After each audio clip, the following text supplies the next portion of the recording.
They didn't even say the word fired, just a polite smile, a thin folder, and a sentence that hung in the Denver morning air like exhaust fumes. Your role no longer aligns with our operational trajectory. That's how I lost my job after 19 years of meticulous federal compliance oversight, 9 multi-million-dollar audits passed, and a regulatory framework so precise it once flagged a vendor discrepancy before the legal team even knew there was an issue. I wasn't flashy, never needed to be. I was the kind of man who arrived at 7 a.m. sharp, documented everything in methodical detail, and kept Biodyne Technologies compliant without requiring applause, which apparently made me obsolete, or so they thought. If you enjoy stories about corporate revenge and professional vindication, hit that like button and subscribe right now. Every day brings completely new stories, each one more gripping than the last. My name is Oliver Hartwell, 47 years old, Chief Compliance Officer at Biodyne Technologies for the past 19 years. I built their entire regulatory framework from the ground up, and this is the story of how they tried to erase me, and how I made sure they'd never forget. I had just finished reviewing a supplier's biotechnology certification matrix when the voice crackled through the company-wide live stream. "Good morning, Biodyne," the CEO beamed. "Let's welcome Veronica Nash, our new Chief Operating Officer." I didn't look up immediately. My fingers hovered over the keyboard as a slightly delayed video feed flickered onto my second monitor. There she was, mid-30s, all confident posture and practiced gestures with a blazer that probably came with a subscription to Harvard Business Review. Her tone was crisp, her pace relentless. "I'm here to bring operational excellence," Veronica said, moving like someone who'd memorized every TED Talk on leadership. "To streamline what's working and eliminate what's outdated." That pause, that calculated smile. I kept my expression neutral, but my hand tensed slightly over the trackpad. I clicked save on the internal licensing log, a multi-tab spreadsheet I had maintained and updated for 12 years, and quietly renamed it Denver Fishing Reports Archive. Then I zipped it, encrypted it, and copied it to a secure external drive in my desk drawer. On-screen, Veronica continued with the fluid confidence of someone who'd delivered this speech before. "It's not about cutting," she said with a laugh that didn't reach her eyes. "It's about focusing, realignment, recognizing which roles drive today's momentum and which represent legacy overhead." There it was, legacy overhead. It wasn't a name, but it might as well have been a target painted on my back. A few employees shifted uncomfortably in their seats. Others nodded along with the forced enthusiasm of people who knew better than to look skeptical. My name hadn't been mentioned, but everyone in that building knew which role had been around long enough to wear the word legacy like a scarlet letter. Still, I didn't flinch. Just closed my laptop with the same calm precision I used during federal inspections. Veronica's voice continued through the speakers. "Some of these positions, especially those tied to historical systems and outdated procedures, will be reviewed for alignment with our forward trajectory. We'll be conducting evaluations starting next week." Her eyes scanned the room through the camera like a hawk circling prey. They seemed to linger, inevitably, on my section. I gave her nothing. Not a flinch, not a sigh. Just the serene stillness of someone who had spent years building something that everyone else had forgotten to understand. Later that night, alone in my Denver apartment with the distant hum of traffic filtering through the windows, I watched the company Slack light up with emoji reactions to Veronica's presentation. I didn't reply. I just inserted the encrypted USB into my desk drawer, pushed it closed, and said quietly to no one in particular, "Well, that was predictable." Monday morning arrived with the reliability of mountain sunrise. I stepped into the Biodyne offices at 7:15 a.m., same as I had for the past 19 years. I liked the quiet before the chaos, the hum of idle workstations, the low whistle of HVAC systems cycling on, the clean slate of a day not yet complicated by personalities. But that morning felt different. The energy had shifted, too many eager voices echoing from the break room. I didn't need to turn my head to know Veronica was holding court again, probably sliding into another impromptu strategy session. Settling into my chair, I opened my laptop. A security prompt appeared immediately. Strange, my credentials usually sailed through without issue. I entered my password again. Another prompt, insufficient access rights. Please contact your system administrator. That was odd. I was the system administrator, at least for every compliance-related dashboard Biodyne used. I clicked into the License Tracker Pro system, the one I'd coded myself back in 2019. Same error. Then the audit log viewer. Blocked. My pulse didn't spike, but something tightened in my chest. I tried again. Still nothing. I glanced at the corner of my screen. The Biodyne logo had changed slightly, sleeker, new color palette. The dashboard interface wasn't mine anymore. It wasn't even built on my framework. Someone had overwritten my entire system architecture. I stood up and walked down the hall to the IT cubicles. Shane, the lead technician, a kid who still called me Mister. Hartwell, despite 3 years of working together, looked up with visible anxiety. Shane, did the company roll out a new compliance suite over the weekend? The kid hesitated. We just installed a patch. Veronica's team requested it. They said the old system was legacy, and that access would be reassigned. I thought you were looped in. I wasn't, I said, my tone flat as Denver pavement. Who manages permissions now? Shane shifted uncomfortably. I think it's routed through HR. I walked straight back to my office and called Human Resources. After 3 transfers, someone finally picked up. Hi, this is Andrea with HR, came a young, practiced voice. How can I help you? My system access has been revoked without notification. What's going on? Andrea paused, the kind of pause that meant she was reading from a script. That's part of our new operational structure. Some access levels are under review during departmental realignment. Please direct any system-related concerns to your direct supervisor. You're telling me I lost access to federal compliance dashboards without documentation or internal notice? I'm just relaying the update, Andrea said, her voice a fraction colder. I ended the call, set the receiver down slowly, and stared at my blank desktop screen. It didn't feel like oversight. It felt surgical. I'd spent years building this infrastructure, linking expiration protocols, federal audit pathways, embedded tracking fields, and now I was being cut out of it like I'd never existed. I opened a secure browser and logged into the National Licensing Portal using my personal biometric token. I navigated to the authority chain page, where every company license that touched federal regulation was listed. One by one, I verified the records. FDA, Device Compliance Bundle, authorized. Oliver Hartwell Health Tech Certification Authority, authorized. Oliver Hartwell Biosecurity Handling Clearance, authorized. Oliver Hartwell. They hadn't transferred anything. All 47 active licenses were still under my name. I leaned back in my chair. Every shipment, every regulatory audit, every data pathway, all of it still tied to me. That's when I opened my personnel contract. I hadn't looked at it in years. I scrolled past the boilerplate benefits and arbitration clauses until I hit Section 12C. I had written it myself 8 years ago when Biodyne first entered regulated biotechnology territory. Back then it was a defensive clause. Now it was a loaded weapon. Section 12C, in the event of involuntary termination, any certifications, clearances, or licenses sponsored by the company and held by the employee shall be considered void, and the employee may initiate formal revocation with governing entities within federal compliance guidelines. It was airtight. I didn't need permission. I had the legal right to rescind the very authority Biodyne depended on, and from the look of it, they had no idea. I saved a PDF copy, highlighted Section 12C, and uploaded it to a private encrypted folder labeled Contingency Protocol, Initiate if Terminated. Outside my office window, Veronica was mid-presentation again, gesturing enthusiastically to a group of junior analysts. They laughed at something I couldn't hear. Probably another joke about streamlining outdated systems. I stirred my coffee. The bitterness felt appropriate. She thinks I'm just background noise, I thought. But the system still breathes in my name. And soon it wouldn't breathe at all. The calendar invite called it a realignment discussion. That's how they phrased it, like it was a strategic planning session instead of a corporate restructuring in disguise. I read the email twice, then a third time. Mandatory attendance, 15-minute slots, one-on-one with Veronica Nash. No HR representative listed, no agenda attached, no bullet points. Just an upbeat line at the bottom, an opportunity to align your expertise with our momentum. By mid-morning, the conference room had been transformed into a startup therapy den. Beanbag chairs, laminated motivational posters, even bowls of trail mix arranged on side tables. People trickled out of their sessions, whispering to each other in bright-eyed tones. "Veronica said I'm future executive material," gushed one of the junior analysts. She loved my initiative on that workflow optimization project. The intern who once asked if OSHA was a type of software platform practically skipped down the hallway.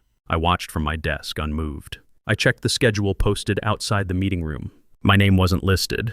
I scrolled through my inbox, nothing more than the generic invite. Odd, everyone else had personal time slots. I tapped the shoulder of Quinn, a junior compliance analyst. Was I left off the schedule? Oh, Quinn said, looking uncomfortable. Veronica said you could just drop in. You didn't need a set time. Something about being a special case. Special case. Right.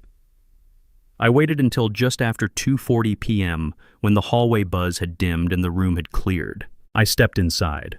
Veronica sat alone at the head of the table, fingers drumming on a closed laptop, sleeves perfectly rolled to mid-forearm like someone ready to perform surgery on inefficiency. "Oliver," she said with the practiced warmth of a LinkedIn influencer. "Come in, I didn't sit."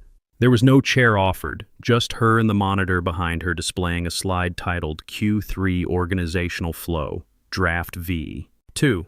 She leaned back smiling. "Let's talk about alignment. You've been with us, nearly 2 decades? 19 years, I replied, hands clasped calmly behind my back. Right, incredible institutional knowledge. That's valuable. But we're evolving fast, leaner, more agile. I didn't respond. "So I've heard." Veronica clicked into a spreadsheet on the monitor. It was a breakdown of regulatory license holders. Each row listed a system, an expiry date, and a current point of contact. I saw my own name in row after row, but it had been struck through in red. Next to each entry, Kyle Rodriguez pending transfer. I blinked once. "He doesn't hold any certifications yet." "He will," Veronica said smoothly. "We're investing in people, Oliver. Growth mindset. Potential over pedigree. He's not qualified to log into the federal credentialing portal." "He's learning," she replied. "Besides, we're decentralizing the old bottleneck model. It's not scalable." "Licensing authority isn't a bottleneck," I said evenly. "It's a legal gateway. A federal one." Veronica waved a hand dismissively. "We're streamlining. Simplifying, that's the direction." I stared at the screen. My name crossed out like an outdated software license. No discussion, no context, just quietly erased from the chain of trust I had maintained for nearly 2 decades. Veronica smiled again. "I appreciate you coming in. We'll follow up." I gave a tight nod. I didn't ask questions, didn't raise my voice. I turned and walked out of the room. As I stepped into the hallway, I saw 3 team members clustered around printed job summaries. Everyone seemed to have a revised role description. Everyone but me. Riley stood near the end of the corridor, holding a clipboard and avoiding eye contact. She gave me a brief, guilty glance, like someone who'd witnessed an accident but didn't call for help. Back at my desk, I logged into my email, opened a blank draft, and typed only one line. They're not just removing me. They're rewriting the system to pretend I was never part of it. I saved it unsent, closed my laptop, and sat in silence. Not defeated, just aware. Isolated, yes, but far from done. The email came in at 8:07 a.m. Subject line, operational support assignment. No greeting, no context. Just a short directive. Effective immediately, you will assist with inventory reorganization in Archive Wing B. Please coordinate with facilities lead Mark Torres for details. I stared at the screen for a full minute. For 19 years, I had written licensing policy, drafted federal audit responses, and maintained the company's regulatory lifeline. Now they wanted me to organize storage rooms. The archive wing was exactly as I remembered it. Dusty, fluorescent lit, forgotten. I stepped inside to find rows of unlabeled boxes, broken shelving units, and a cracked whiteboard that read Q2 Deep Clean Initiative in faded marker. Mark, the facilities lead, offered me a clipboard and an apologetic nod, but no explanation. "Just stack by product type, not by supplier," he said. I said nothing, rolled up my sleeves, and got to work. The silence in that room was louder than any insult. By 10:30, I returned to my floor. As I passed the break room, I overheard 2 junior analysts laughing over a printed copy of an old compliance flow chart, the same one I had created 3 years ago. "This thing has color codes like a preschool poster," one of them joked. "He manually timestamps each entry," the other added. "Does he not know automation exists?" They weren't whispering. They weren't even trying to hide it. I walked past them, expression unchanged, but inside something shifted, a quiet, sharp detachment, like a door slowly closing. Back at my desk, I noticed Kyle hovering by the printer. My printer. Kyle looked up, gave me a polite, vague smile, then went back to collecting a freshly printed training packet titled Q3 Licensing Workflow Transition Plan, Draft VI. 3. Underneath, in bold, provisional owner Kyle Rodriguez. I didn't say a word. I just returned to my chair and opened my email. That's when I saw the sticky note. It had been slipped under my keyboard, small, yellow, folded twice. Just a few words in familiar handwriting. "Riley, they're planning to remove your name from all systems this week. Veronica's pushing it through Friday. HR's prepping paperwork. Watch your back." My jaw tightened. I reread it once, twice, then tucked it quietly into my coat pocket. I opened the internal regulatory dashboard, still locked, but accessed the public registry interface from my private terminal. My name was still listed as primary license holder on all 47 certifications. Still valid, still active. Still the spine of the entire operation, but not for long. At 12:42 p.m., my phone pinged with a Slack notification. Q3 delegation plan.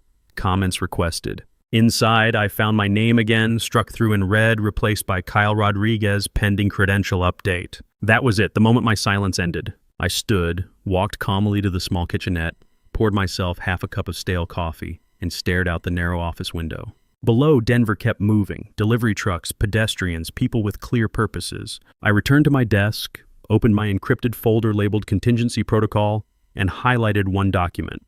Contract_Oliver_Hartwell. PDF. Scrolling to the bottom, I reread Section 12C, the clause I had drafted, reviewed, and fought to insert back when Biodyne first entered the biotech space. The clause that allowed a terminated employee to rescind all company-sponsored certifications held in their name. But what I didn't know was that my quiet act of defiance was about to trigger something far bigger than I imagined. I clicked print. The printer behind me hummed to life. Then I picked up my phone and searched my contacts. Found the notary office I had used twice before, once during an FDA expansion, once during a high-risk vendor audit. Notary Public, Monroe and 8th. How can I help you? I need to notarize a federal licensing revocation, I said. My voice was calm, precise. We can do that. Tomorrow morning work for you? 10 o'clock? Booked. I ended the call, closed the file, and locked the printed document in my desk drawer. Then I grabbed a blank sticky note and wrote 5 words in neat block letters. They think I won't move. I pressed it to the underside of my monitor, out of view. Soon the whole building would feel the earthquake. I sat alone in my glass-walled office, the Denver skyline still wrapped in morning mist. My fingers hovered above the keyboard, then gently touched the printed form before me. Form 44 VLR, Voluntary License Relinquishment. Biodyne's legal department had sent it 3 days ago, and for 3 days I had studied every line like it was a battlefield map. At the bottom of the page, my signature had already been inked, notarized, valid, but not submitted. That was the difference. On the surface, it looked like a resignation, a quiet withdrawal. But I knew what Section 12C meant. I had written it myself 6 years ago, buried in the sub-architecture of the license management system. If voluntary relinquishment is recorded within 72 hours prior to termination, the system shall revert administrative access to the license author for 30 business days. It was designed for emergencies to prevent tampering, but it was also the perfect trap. My office phone buzzed. HR has scheduled a meeting for 11 a.m. in conference room C, the assistant said flatly. No pretext, no apologies. Just the next move on their part. I closed the file on my screen, stood up, and placed the signed form into a thin leather portfolio. My expression remained neutral, almost serene. Every move was now part of a script I had written in silence. As I walked down the corridor, I could feel the glances, curious, pitying. Some avoided my eyes, others offered weak, silent nods. I returned none of it. My footsteps clicked softly against the polished floors, punctuating a countdown only I could hear. The conference room door was already ajar. Inside, 3 people waited. The HR director, a junior associate, and a man in a tailored suit I recognized from legal. The HR director cleared her throat. Due to structural realignments and ongoing efficiency initiatives, your position is being dissolved effective immediately. She smiled tightly as if expecting a fight. I blinked slowly. I understand, I said simply. I'll need a printed termination letter with all legal markings, countersigned and dated, for my records. The man from legal nodded. Of course. We'll have that prepared within the hour. I opened my portfolio and slid the Form 44 VLR across the table. If it helps, I said, here's my voluntary relinquishment form, signed and notarized. The HR associate took it quickly, almost eagerly. They believed I was conceding. They believed they'd won. But the submission process wasn't manual. The system had already registered my signature timestamp when I uploaded the document for notarization the previous evening. That action alone had triggered the 12C clause. By the time HR summoned me, the automated process had already begun, quietly redirecting root authority to my backup account. Hartwell_admin_layer. No one noticed. No one questioned the timing. I stood, nodded once, and walked out. I didn't look back. At the reception desk, I laid my badge on the countertop, pausing briefly. The badge reader blinked red, then green. That was the last handshake the system would allow from my original identity. As I boarded the elevator, a former colleague slipped in beside me. "I'm sorry, Oliver," he murmured, unable to meet my eyes. I gave a gentle nod, but said nothing. Let them believe what they wanted. I had no interest in correcting rumors. Outside, Denver buzzed on. I pulled my coat tighter and crossed the plaza with calm, detached elegance. No drama, no fanfare. Just a man with a plan already in motion. My phone buzzed once. A simple alert from the system.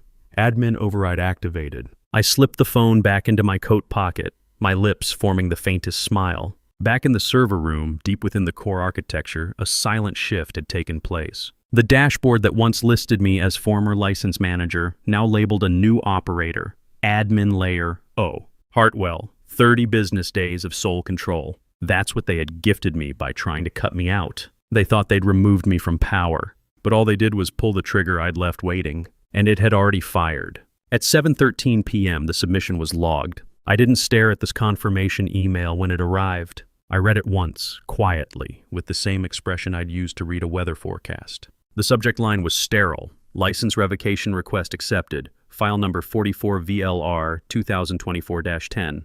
The email detailed every credential tied to my name, 47 in total, marked for automatic nullification within 48 hours unless reassigned by a certified, federally registered replacement. Spoiler, there wasn't one. I closed my laptop, poured myself a glass of mineral water, and sat by the window of my apartment. Outside, Denver blurred into itself. Cars sliding through traffic lights, people clutching takeout containers. Nothing unusual, but in 3 systems across 3 federal agencies, something very unusual had already begun. The revocation timer had started ticking. Back at Biodyne, Veronica was still in the office, leading a whiteboard session titled Reimagining Compliance, Scalable Trust in a Lean Environment. 5 junior staffers nodded along, most of them too young to have ever worked through a real audit. Kyle presented his first draft of the new licensing workflow. Veronica beamed like a coach watching a rookie sink a free throw. "This is exactly the kind of initiative we need," she said, gesturing toward a flowchart Kyle had drawn in bright teal. Initiate, delegate, report, validate, certify. No one asked who had the legal authority to perform the last step. Meanwhile, I reopened my encrypted folder. Inside, I kept a private tracker, just a simple Excel sheet titled Countdown Dashboard with 3 columns, license ID, status, revocation timer. I scrolled through the list. Every license now read pending nullification. Countdown clocks beside each one were already ticking in real time. The shortest read 47/18/39, the longest read 48 hours. The system I'd built 6 years ago was now undoing itself. Efficient, precise, and completely by the book. I didn't smile. I didn't need to. Control didn't always look loud. At 8:50 p.m., a ping came through Slack, a message from Riley, along with a screenshot. It was from Veronica's private channel with the legal team. Should we prep license reassignment docs for FDA-facing clients, or will the portal auto-update once Oliver is out? Response, unsure. Can check with IT tomorrow. Veronica, no rush. Let's finalize delegation structure first. No rush. I stared at those words, then reached for my tea, now lukewarm, and took a sip. Let her finalize. Let her tinker and tweak and rename. The structure she was building had no legal spine. By 10:20 p.m., I received the second confirmation, this time from the National Regulatory Credentialing Board. Federal certification IDs have been flagged for rescission. Visibility for reapplication restricted to authorized agents only. In simpler terms, anyone who tried to take over my certifications now had to start from scratch and go through a weeks-long registration, training, and approval process. The portals had no shortcuts, no overrides, no just update the contact info button. I shut my laptop for the final time that night. Outside, the hum of late traffic softened into quiet. The world didn't notice what had been set in motion. But inside Biodyne's walls, though they didn't know it yet, something fundamental had already been removed. The lights were still on, but the generator had been unplugged. Veronica, for her part, was in the middle of drafting a Q4 update for the executive team. Her subject line read, Compliance Optimization Phase 1, near completion. She typed the closing paragraph with pride. We are on track to fully restructure compliance management by month's end. Redundancies are being eliminated, and new ownership protocols are in development. She hit send, sat back, and cracked her knuckles. She had no idea the licenses she was planning to reassign were now booby-trapped timers, counting down in silence, each one tied to a system that refused to function without federally confirmed oversight. The clock wasn't just ticking, it had already started burning. And I wasn't watching for smoke. I had lit the match. It started with a single email at 8:23 a.m. Procurement flagged an urgent message from SteadMed, a longtime medical partner responsible for distributing Biodyne's neural diagnostic devices. Urgent. Shipment order number 417 rejected. Certification ID CN2231 invalid. Delivery cannot be processed without valid compliance registration. Please advise immediately. Kyle stared at the screen, blinking. That's one of ours, right? He muttered, pulling up the dashboard Veronica's team had redesigned. All indicators were green as of last week. He forwarded the message to Veronica and added a note. Possible mismatch with updated license records. Veronica, still in her usual morning Zoom with operations, didn't read it right away. But by 9:10, 3 more alerts came in, 2 from vendors, 1 from an internal production manager. Compliance signature mismatch. System cannot validate certifying officer. Error code 470 license orphaned. Finally, Veronica appeared in the compliance Slack thread. Just update the license holder to Kyle. That should solve it. Kyle tried. The edit failed. Error. Authorization restricted. Certifying officer not eligible. They tried again, this time with a forced override script. Rejected. System status revoked. No valid replacement found. In the conference room, tension began to spread. Veronica paced, arms folded. It has to be a glitch, she insisted. Just get someone to escalate it with the credentialing board. One of the junior analysts, Sam, cleared his throat. I checked the federal registry. The cert is no longer assigned to us. It says revoked by officer of record. Veronica blinked. What officer?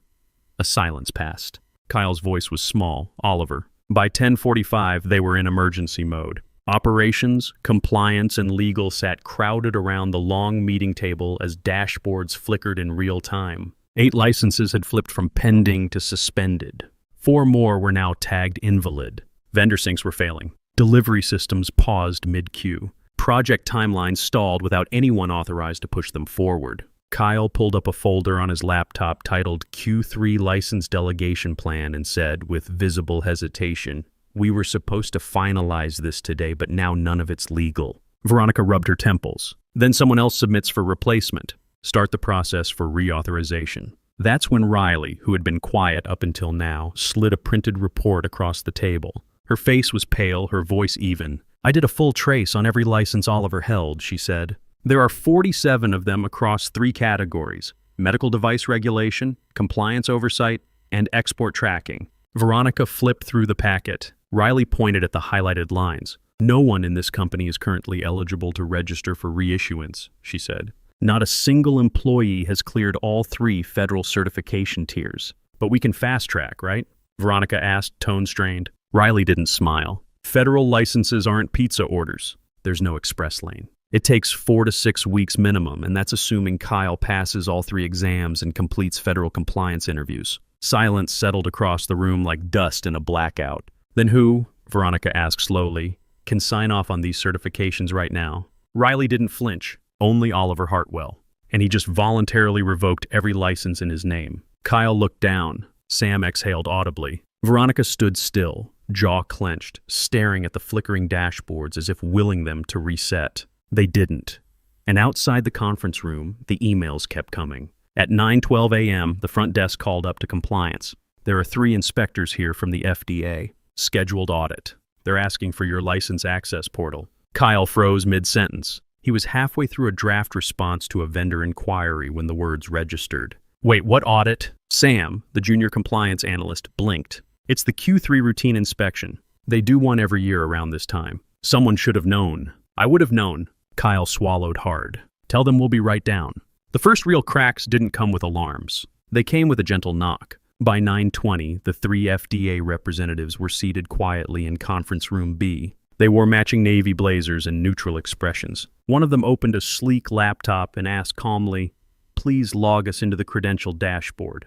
We'd like to review your active certifications and renewal logs before the facility walkthrough." Kyle nodded to Jonas, the IT tech. Jonas entered the login credentials they had set up the previous week under Kyle's new user profile. "Access denied. Error code 70. No authorized certifying officer found. He tried again. Same result. Sam whispered, "Try Veronica's admin override." Jonas hesitated, then typed it in. Access restricted. License authority not validated. Please log in using a registered officer of record. By the time Veronica entered the room at 9:45, things were unraveling. "What's the problem?" she asked, eyeing the silent FDA officials. Kyle kept his voice low. "The portal's rejecting all internal logins. It's asking for an approved officer of record. They revoked Oliver's access. Just override it with a temporary session ID," Veronica snapped. Jonas shook his head. "There's no temp option. It's locked at the federal level. You need verified clearance." "Fine," Veronica muttered. "Use his old credentials." "Just do it."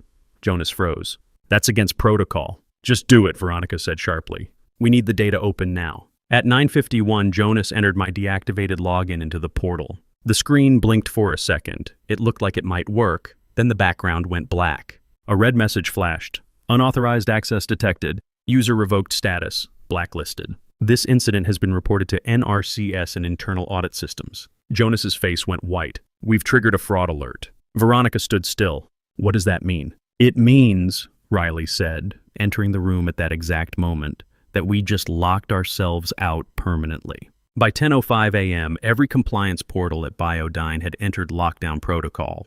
The FDA auditor sat quietly, no longer asking questions. One of them typed a note into their tablet and closed it. "We won't be able to proceed without access to active certifications," one said flatly. "This will be marked as a failed inspection." Veronica tried to argue. "It's a temporary tech issue. We'll have it resolved." "We understand," one of them said. "You'll receive the report within 48 hours. Please coordinate any appeals with our enforcement division." They stood, shook no hands, and walked out. Back upstairs, Veronica's inbox pinged. Subject: compliance breach notification from internal audit. Attempted access to revoked credentials has been flagged. You are required to submit a written incident explanation by 2 p.m. today. Legal review is pending. She closed the email without replying. The room around her felt thinner now, like the oxygen had been turned down. Kyle sat motionless, staring at the screen. Riley quietly handed him a printed sheet, a checklist I used to run before every audit. On the bottom, in small blue ink, was my handwriting: "Never improvise with federal systems.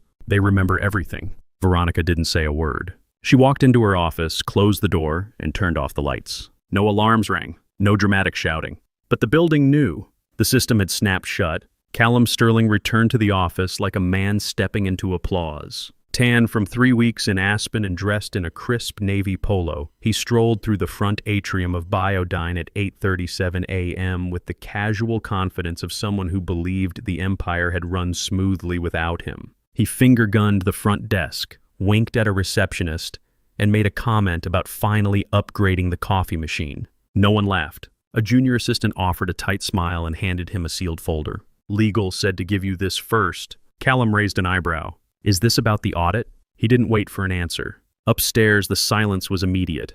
The kind of quiet that doesn't belong in offices. No clicking keyboards, no hallway chatter, no buzz of meetings in motion. Just stillness. Callum stepped into the executive suite and glanced around. Veronica's office door was open but empty. Kyle stood at the copier, unmoving, a report hanging limply in his hand. Legal's door was closed. Compliance was dark. He walked into the conference room and dropped the folder onto the table. "Get me every department head. Now."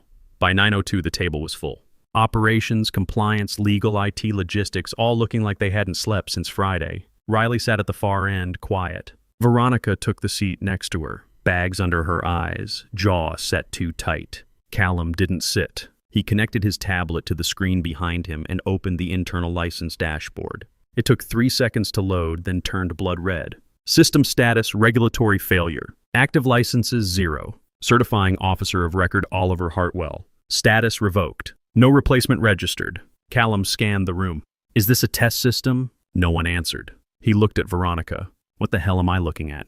Veronica cleared her throat. "There was a restructuring. Oliver was reassigned and later exited. We intended to delegate his licenses, but the portal rejected our entries. There's been some complication." Callum's voice dropped. "You removed the only person tied to our federal compliance authority, with no backup." "We assumed the role could be reassigned," Veronica said weakly. "You assumed," Legal chimed in, voice low. "We received confirmation over the weekend that all 47 licenses were revoked. The federal database now requires full recertification from a qualified individual. Callum turned back to the screen. Every module he clicked, device compliance, export validation, manufacturing inspection, flashed the same red alert. Access blocked. Officer revoked. No valid replacement. He closed his eyes briefly. The audit? Failed, Riley finally spoke. The FDA marked it as incomplete due to credential denial. Callum looked at her. Why didn't anyone stop this? Riley hesitated. He tried. Oliver flagged the risk 2 months ago. It was dismissed. Callum said nothing, just reached for the printed HR file on the table. He flipped until he found my exit paperwork, scanned it, then stopped at the highlighted section. Section 12. C. In the event of involuntary termination, all company-sponsored licenses held by the employee shall be nullified within 48 hours unless properly reassigned under federal protocols. Callum stared at the words as if they were written in a language he once knew but forgot. His empire wasn't burning. It had been hollowed out, and now everyone could see the hole. On the screen behind him, my name remained in bold. Hartwell Oliver. Status revoked. No replacement found. The dashboard pulsed red in silence. I let the phone ring just long enough to make him sweat. I recognized the number. It was Graham Niles, Director of Operations. Once an arrogant gatekeeper who dismissed my protocols as overly cautious, now reduced to cold calling the one person they all thought they'd outgrown. I answered with the calm clarity of someone who'd already buried the past. This is Oliver. On the other end, Graham hesitated. I could almost hear him swallowing his pride like broken glass. Oliver, it's Graham. Listen, we've run into a situation. The silence on my end said everything. Graham stumbled forward, filling it. Look, we know things ended badly, but we're asking for your help. We need you. I didn't flinch. Just sipped my coffee. Outside, the breeze caught the corner of my curtain, lifting it like a white flag. Graham continued, we got it wrong. You were right. Everyone knows that now. We need someone who can reauthorize the licenses. We're stalled, Oliver. We're bleeding. I let the weight of his words hang. Once, Graham's voice had been loud in every boardroom, dismissing my expertise with smiles that never reached his eyes. Now it trembled like an old apology. I considered responding with anger, with triumph, with some closing line that would make Graham hurt the way they made me feel for months. But instead my voice came soft, even, that's a nice offer. And then I hung up. No threats, no insults. Just a full stop. Back in the boardroom, Graham stared at his phone as if it had betrayed him. Callum, the CEO, looked up from his laptop. Did he agree? Graham didn't answer right away. He shook his head. He's not coming. The room froze. Legal glanced at compliance. Compliance looked toward IT. Veronica buried her face in her hands. No one had a plan B. No one had expected the silent trap I laid to snap so precisely shut. Back in my apartment, I set my phone down beside my espresso. The quiet was complete, not triumphant, just still. My laptop pinged. A message from Nexus Biologics, the new firm that had welcomed me just last week. Subject, Biodyne still flagged FDA audit halted. I smiled, not wide, not smug. Just enough to mean something. I typed one line back to my new CEO, and this is only the beginning. Outside traffic rolled on. Life moved, and I didn't need revenge. I was already on the next chapter. I tapped the final key, then sat back in my chair, exhaling softly. On my screen, the update appeared in crisp black font. Director of Compliance, Nexus Biologics. I didn't add a caption, no announcement, no curated farewell post. Just a simple update to my LinkedIn profile. One sentence, one line of black ink. That was all it took. The moment it went live, my notifications began to blink. Not with likes or comments, but with private messages. Quiet ones, curious ones, respectful ones. Within an hour, 2 major clients of Biodyne posted public statements on their corporate pages. The first came from MedTech Solutions, the second from Precision Instruments. Both cited the same reason for their departure: commitment to certification continuity and long-term regulatory excellence. Neither mentioned Biodyne by name, but both tagged Nexus Biologics. I didn't smile. I simply closed the laptop and turned toward the window. The city stretched beneath me, sun glinting off rooftops, glass catching the last gold of afternoon. In my hand, a half-finished cup of tea. On my lap, a novel I hadn't touched in months. For the first time in weeks, I read more than 2 pages. Then came a vibration. My phone, face down on the table, buzzed once. A message from Riley, "You'll want to see this." Attached was a screenshot from a private Slack channel inside Biodyne, one I had once managed. It was Veronica Nash, the company's COO. Her message was plain, typed at exactly 3:16 p.m. Is there any way to restore Oliver's license privileges temporarily? 8 people had seen it. No one replied. Riley hadn't written anything else. She didn't need to. The silence in that screenshot said everything. I read the message twice, then once more. My tea had gone cold. I set the cup down. I felt satisfied. Not vindictive, just satisfied. I typed a reply to Riley. Inevitable. Thank you. Then I turned off my phone. Outside, the light was beginning to shift, soft, pink-hued, gentle. I stood, stretched, and walked across the room to my small kitchen. The kettle clicked on. I didn't check emails, didn't refresh any feeds, didn't measure my worth by pings or notifications. I had built my own boundary. Now I had crossed into something firmer, quieter, mine. The irony wasn't lost on me. A company that once flaunted innovation and independence now sat paralyzed by its own decisions. The same executives who had dismissed my warnings were now caught in the very net they had helped weave. That single Slack message from Veronica was more than desperation. It was confession. I thought of the junior analysts I used to mentor, the late nights spent building a compliance protocol no one thought was glamorous. And now those unseen layers were the only thing holding what was left of the system together. Except I wasn't holding it anymore. I walked back to my chair slowly, not with hesitation, but presence. I opened the window slightly. The Denver air carried hints of mountain pine and street sounds below. I let it in. Somewhere behind me, my laptop blinked with another notification. I didn't look, not tonight.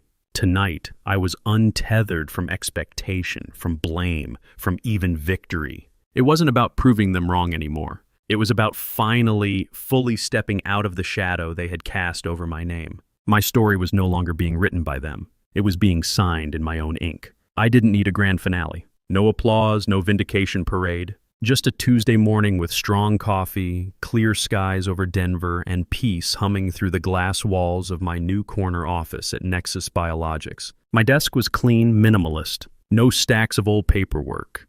No stress relics from a company that once saw me as legacy infrastructure. Just a dual monitor setup, a sleek keyboard, and one sticky note pinned to the edge of the screen, yellow, handwritten, in case they ever forget I was the license. The dashboard on my monitor was glowing green, every section, every compliance vertical. I watched the system hum like a well-fed machine. Medical-grade logistics, pharmaceutical intake reporting, vendor traceability, all operational, all certified, all tied to one name, Oliver Hartwell, Chief Compliance Officer. The difference now? I wasn't fighting to be heard. I was the reason things worked. A soft ping echoed on my secondary screen. An industry update alert. I clicked it lazily, already knowing what it would say. A bold red headline, Biodyne Technologies added to FDA enforcement watch list. I read the first few lines without emotion. Failure to renew critical certification classes. Unregistered oversight. Active vendor flags unresolved. Below that, a smaller note. Former compliance officer Oliver Hartwell assumed executive role at Nexus Biologics 3 weeks prior. I didn't smirk. I didn't gloat. I just took another sip of Colombian roast, no cream, no sugar, and leaned back into my chair. There was a knock at my door. "Boardroom's ready, Oliver," said Camilla, a junior analyst I'd mentored since day 2 at Nexus. Kind, smart, no ego. "Thanks," I nodded, rising with slow, purposeful calm. I grabbed my laptop, tucked a hard copy of the original compliance blueprint under my arm, the one I'd refined for over a decade at Biodyne, and followed Camilla down the hall toward a meeting with Nexus's largest biotech client to date. I remembered when Biodyne used to court that client, use their name in every earnings call like a trophy. And now they'd walked away, chose trust over flash, substance over slogans. Just before stepping into the boardroom, I paused. I thought of Veronica's smirk, of the analysts who called my color-coded charts outdated, of the HR folder handed to me without a conversation, of the morning I was locked out of the system I'd built, of the silence that followed when no one stood up, and then I let it go. I walked in professional, unapologetic. I took my seat at the head of the table, opened my laptop, and began the presentation. Not with a pitch, but with the simple phrase, "Here's what compliance should feel like. Stable, clear, and permanent." Across town, Biodyne was still choking on paperwork, fielding regulatory calls, scrambling to rebuild systems they didn't understand. Veronica had been demoted, now a project liaison, stripped of clearance, stripped of narrative. The company had lost not just its footing, but its credibility. And I wasn't coming back. I wasn't even looking back. I didn't need revenge. I had architecture. I had clarity. I had my name on every single framework Nexus now depended on. And that sticky note? It stayed pinned. Not for vanity, not for bitterness. Just in case they ever forgot. If you enjoyed this story about corporate comeuppance and professional justice, please like this video and leave a comment letting me know what you think. And if you haven't subscribed yet, hit subscribe and ring that notification bell to get updates on new stories just like this one. Thanks for watching, and I'll see you in the next video.